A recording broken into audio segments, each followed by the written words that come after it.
we've talked a little bit also pre-recording this about inclusivity, diversity within the financial planning profession, how historically it's always been viewed as very male dominated. Not just male, but white male, middle-aged. We've heard that banded around quite a lot.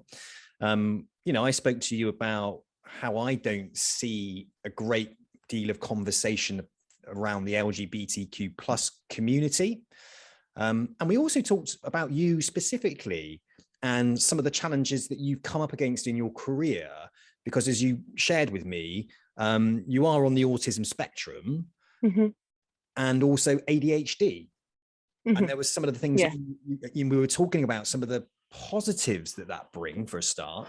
Also some of the challenges and barriers and negatives to potential job security.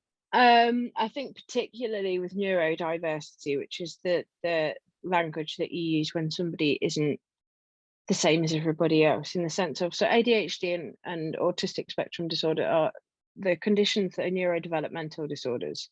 It's basically the way your brain works. So ADHD means you don't have enough dopamine or it's not processed properly.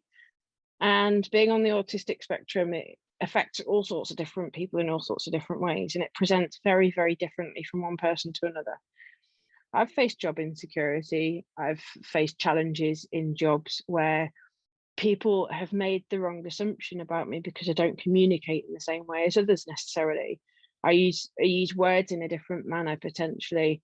And you're coming up against being, seen as a female who is blunt, and that's automatically a negative. Whereas if you're a male, being seen as blunt is direct, it's to the point, it's a positive thing.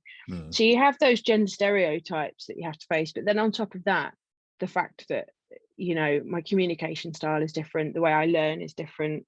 There are lots of different ways that impacts me. With ADHD, it tends to work very well for working under pressure and deadlines, but I have to have a real hard deadline, like quite a pressured deadline. And the great thing about the current employer, it's the first time I found an employer that said, what can we do? What can we do as a company to bring out the best in you, for you and for us? And they do, they find ways to make things work for me as an individual, not just make me fit into a box. And the positives, particularly so for example, with ADHD thinkers tend to be very creative. Will think outside of the box, will come up with genius solutions for problems. You give a person with ADHD a problem, not only will they have solved it within, usually quite quickly, they'll have come up with some really creative ideas that you might not have thought about otherwise. And being on the autistic spectrum, you hear all these board meetings, they're always looking for bottom-up thinking.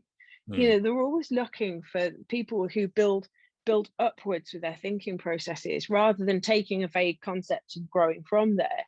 Never taking anything at face value, analyze everything.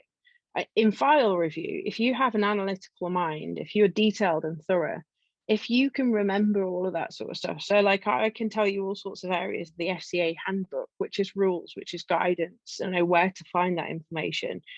Those sorts of resources as a business to draw on are invaluable. But all too often you're seen as a problem first.